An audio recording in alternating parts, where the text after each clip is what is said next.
Every team, every topic, everywhere. This is Believe. Welcome back to the Jello Jiggling podcast. I am your host, Ryan Ward, and it has finally happened. JJ Redick has been hired as the head coach of the Los Angeles Lakers. Now, I don't believe they've sent out a press release yet, so we'll get that right away. But, when Woj reports it as official and Shams says the same thing and they're not pissed off at each other, then it's the real deal. So the Lakers officially have a head coach now, or unofficially, but officially. So here we go. Here we go. This is uncharted territory from here on out. Hiring a first timer like this with literally zero coaching experience. And who knows where it goes from here. I mean, I'll be honest with you. I've been against this whole JJ narrative and him getting a shot with the Lakers the entire time. I just thought it's kind of setting the whole thing up for disaster, and it can easily go the other direction real quick, especially with how things work in Los Angeles and with this organization and all the pressure and all the expectations, especially with LeBron and AD on the roster. LeBron is definitely staying now, I would think. I would be shocked at this point if JJ got the job and LeBron bailed. But, I mean, you never know. I mean, it's a crazy world these days, especially in sports. So who knows? But I'd say it's 99% guaranteed. He's going to opt out and let him sign in 2 or 3 years or whatever, massive amount of money. And that will set up the immediate future. But then the real question is, what the hell did the team do in the offseason? But I will say, once that it was announced, I was like, I didn't know how I was going to feel when it happened, but it was just pure relief. I was just like, thank God. And thank God it happened in the middle of the day rather than 6 a.m., 4 a.m., 5 a.m., whatever. Perfect time. Well, kind of perfect timing. We all kind of dug into our things today. All of us, Lakers Nation, and then maybe Cold Wire, which I'm supposed to get started right after this for the next 2-3 hours. But anyway, it's done. And so the question right after this, well, okay, let's jump into the contract details, which I thought was interesting too, is apparently, according to, I think Shams is the one that got the contract details. He says Redick is signing a 4-year deal worth in the neighborhood of $8 million per season with the Lakers. Now that's $4 million less. Well, almost or about $3 to $4 million less than what they offered Hurley. But that makes sense. I'm sure people will, have a, axe to grind for it, saying like, oh, well, he deserved more. I say, no, he didn't. This guy is literally all he's done is have an NBA career and a podcast career. And now, a broadcast career. That's it. He has got no coaching chops whatsoever. He's just, all you've heard is he's just an intelligent guy. And then you see all him drawing up plays on Mind the Game podcast, which has got to be dead now. That's got to be over. They'll probably do one more, I would think, in like kind of a farewell. And then his other podcast is the solo one. The three, JJ and the Three or something, or big. I don't remember what the hell it is, but that's done. It doesn't matter. It's done. There's no way he can maintain a podcast while coaching, especially this team. No way in hell, which is unfortunate because I think he was good at it. But he can revert back to that in 2 years once he gets fired. if things keep going the way it is. I think I saw something the other day. I think it was on SportsCenter where it said like every coach since Phil Jackson retired or left has lasted only 3 years tops. That's crazy, man. That's crazy. If you think about it from the perspective of, say, JJ right now, I'm taking this job knowing that I could be unemployed in 3 years. I mean, he's still going to get paid well. I'm sure he's made money up to this point. Obviously, throughout his NBA career, he became a rich guy, and then transitioned in podcasting and ESPN. But this is a whole nother beast entirely, which can probably age you. I get that taking the coaching job kind of reminds me of it's going to sound weird in the beginning, but becoming the president of the United States. They go in all young and vibrant, like Obama, young and vibrant, and then they come out with a full head of gray hair, just like worn down and exhausted from all the pressure and the stress of just having to, deal with that job. It's just, which you can't really knock it out of the park, right? Not completely. You're going to have your fair share of haters. And I think coaching is just, I've said this before, but it's like one of them thankless jobs in sports. You just, especially in the NBA, it's look at Monty Williams. He coached 1 year in Detroit and gets canned, and he signed a deal that was $65 million, right? They got to shell that out to him, and he won 14 games, which is the league worst last year. I don't know what that works out to in terms of per win, but it's pretty hefty. Pretty hefty. He's doing pretty well for himself. Like, they almost did him a favor by like, here, now you're super wealthy. Go and, relax, even though I know he's dealing with stuff off the floor, which sucks. Which is probably means this was a whole blessing in disguise, so he can focus on his family, especially with the money which he could use. But focus on the Lakers and JJ. I mean, JJ's got a huge task ahead of him. It's hard to be optimistic with this situation just because the track record of coaches in LA, it's just not good.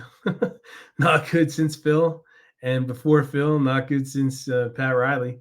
So the odds are against him big time. I mean, I was just on the Lakers Nation podcast with Trevor Lane and Sean Davis, and we were talking, and just the immense pressure alone is enough. But the fact that this will all be viewed as kind of, he's going to be LeBron's like lapdog, basically do whatever LeBron wants him to do, which seems like the way the whole Lakers organization has been since LeBron came, just kind of catering to his every need. And now watch, they'll draft Bronny in a week. It's set up for failure in a way which could really screw him up. And I feel bad for him in a way. But I mean, from his perspective as a competitor, I'm sure he's thinking of this, this is a challenge. I'm really pumped up to do this. I have everything to win here, right? Everything to win. I can prove myself, I can make a name for myself. I mean, you're not going to make a name for yourself as a coach in a better place than LA. It's made for it, right? And then you can if he becomes a fan favorite, then he's really made it, which is very hard to do, especially as a head coach. But he seems up for the task, and I guess he just didn't want to pass up on the opportunity. I did think it was interesting this morning when he was on was it betonline.ag had him as the favorite to be the next Pistons coach. So I don't know if that was a leverage play with his agent and the Lakers and being like, hey, well, Detroit's over here and they're ready to hire me, which is a better situation for a first-timer, in my opinion, because there's no expectations whatsoever. And they're coming off a 14-win season. Pretty easy to beat that, I would think, especially with the young players that they have. It was pretty talented. It just didn't come together with Williams at the helm. So I was like, take that job. It's like when he was linked to the Hornets months ago. Like, take that damn job, man. Like, but I don't know if it was truly offered to him or not. I think it went to Charles Lee. But he's in a tough spot. He's in a tough spot where he's going to be criticized constantly for every move. I mean, it got so bad with Ham where he was just criticized for putting his hands in his pockets. If you think how crazy that is. I mean, when I first heard that, I was like, Are you serious? That's a thing? But apparently it was a thing. But like, hey, if you trend one way, if you trend down, people are going to pick you apart and make fun of you for every little thing that you do.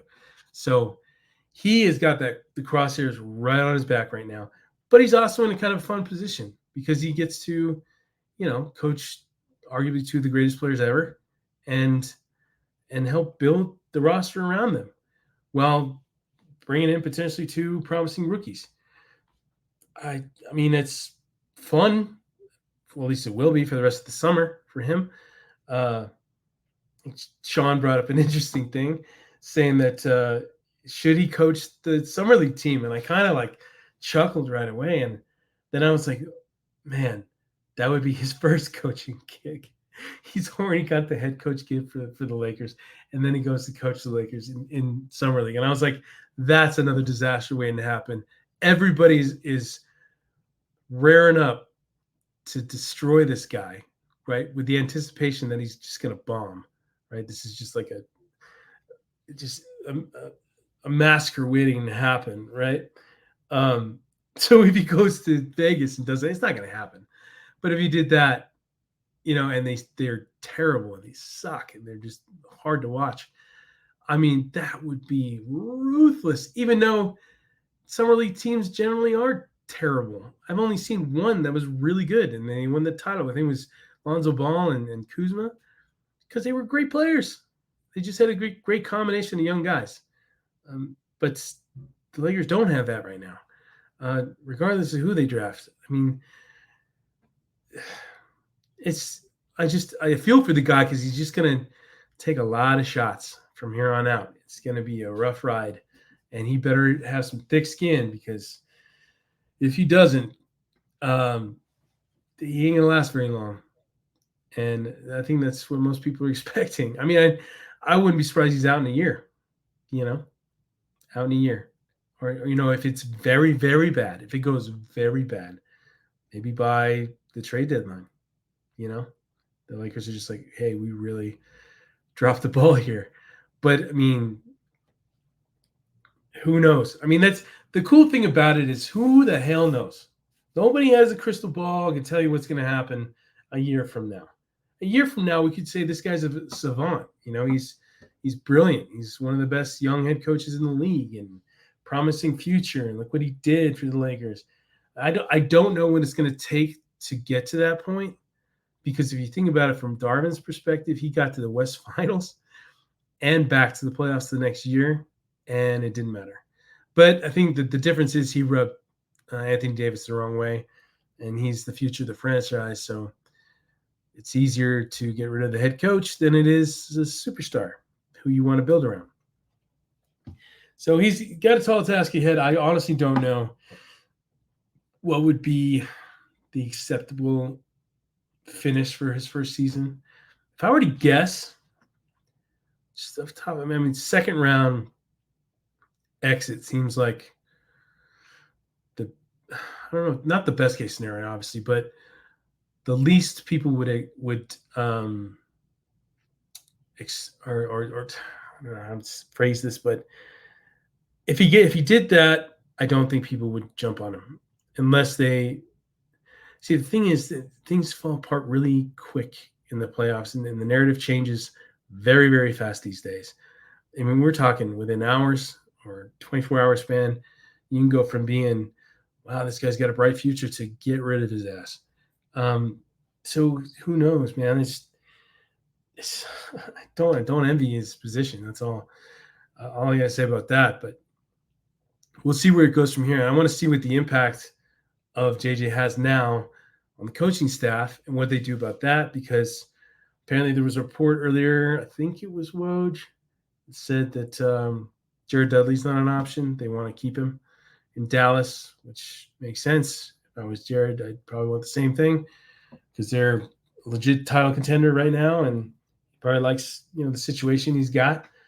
And then there's Sam Cassell, but there was a report that came out, I think last week or the week before, that's saying that James Borrego and Sam Cassell are not accepting assistant roles in the league. And now that Detroit has opened up, that's an avenue, like the perfect kind of opportunity for a young head coach to go and have a few years to develop a team, right? Well, I mean, Monty didn't last year, but then there was a change in the front office with Trajan Langdon came in, and he was given the power to make moves or whatever he wanted to do, and clearly Monty wasn't in the cards. My guess is Monty didn't rub some of the players the wrong way, and they just quit on him, and they didn't want to keep playing for him or playing hard for him, and that's why he was, booted after a year. It's just crazy these days with coaching jobs. There's just no longevity unless your name is Eric Spoelstra, Greg Popovich, Steve Kerr. I'm sure there's a couple others. You're expected to get fired in 2 years. That's just the expectation. Like if you don't, you have 1 year to prove yourself, or like at least set up the future, and then that second year you're held accountable to improve. And if you don't, at least by a considerable margin, then you're out. Especially with the Lakers, like there's just no fooling around. I mean, this is a weird situation because it is the twilight of LeBron's career, and be interested to see his contract extension and what it is, what he signs for, how long. I would assume 3 years, like 2 and an option again. But I don't know. I have no idea. And there's been nothing that has come out since then. I'm sure it'll ramp up now. I'm sure I don't think it'll take too long before we know what the situation is with him, because I'm sure he's happy. He's like, oh, they got my guy. They got my guy. And that's the dynamic I think that's going to really make this tough, is because that's how JJ will be viewed, is just LeBron's guy. And it'll all be favoritism. Whatever LeBron says goes. And then it'll get even worse if Bronny comes in, which all signs point to that, with the 55th pick. What is it, exactly a week from today? I believe the first round starts on Wednesday, and then second round is Thursday. So Lakers got 17 and 55. And 17, there's been talk of them wanting to trade up, which I thought was a little strange. It's like there's no real game changers in this draft. Why would you, unless you're going after Sarr, the top pick, which would have to be a huge trade haul, I would think, and you're convinced that kid is the real deal. I seriously doubt that, but that's the rumor. They're going after a young big, and that could be the case in free agency too, with like Jonas Valanciunas, Andre Drummond, guys like that. Vets, big bodies that can cross the glass and score some points and take some pressure off AD in the paint. So he's not taking all the blows. Oh man, I'm exhausted, just like every other Lakers content creator / journalist / podcaster right now. And I'm sure it's just going to get crazier because the next moves are going to be telling.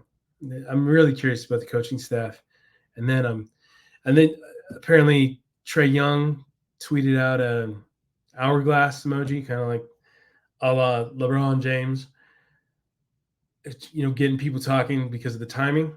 I mean, he did it right after this announcement.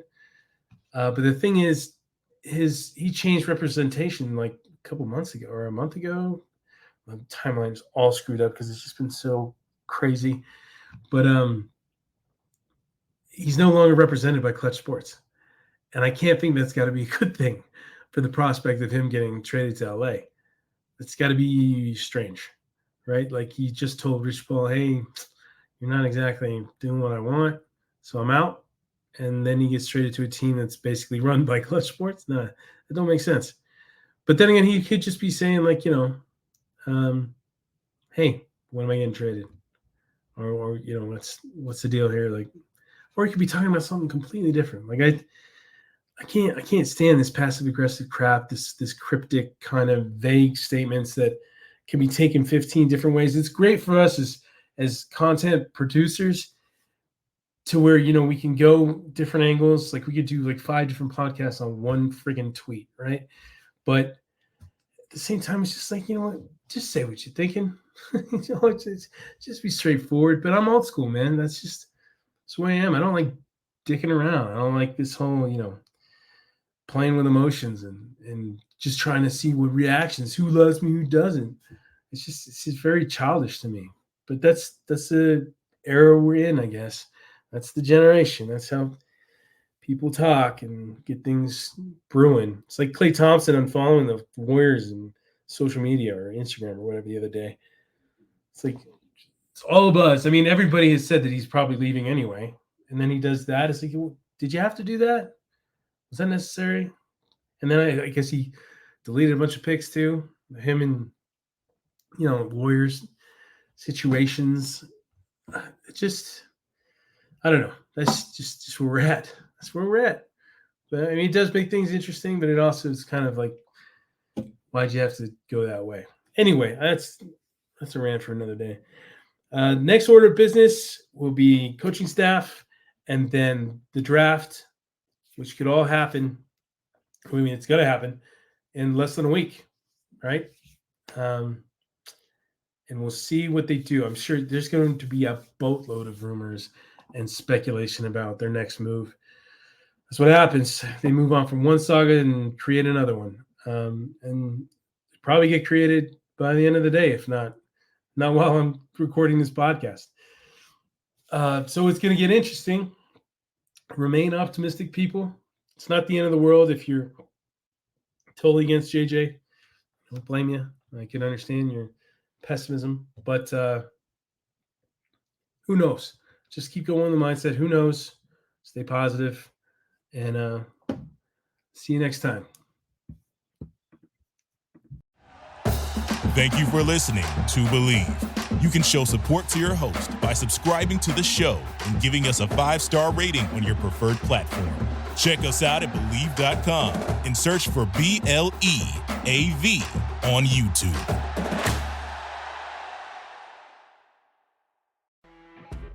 You know when you're listening to a true crime story that has an unbelievable plot twist that makes you stop in your tracks? That's what our podcast, People Are the Worst, brings you with each episode. I'm Rachel. And I'm Rebecca. We're identical twins who love true crime cases that make you say, didn't see that coming, and we hate the people responsible for them. Listen to People Are the Worst now on Apple, Spotify, or wherever you get your podcasts.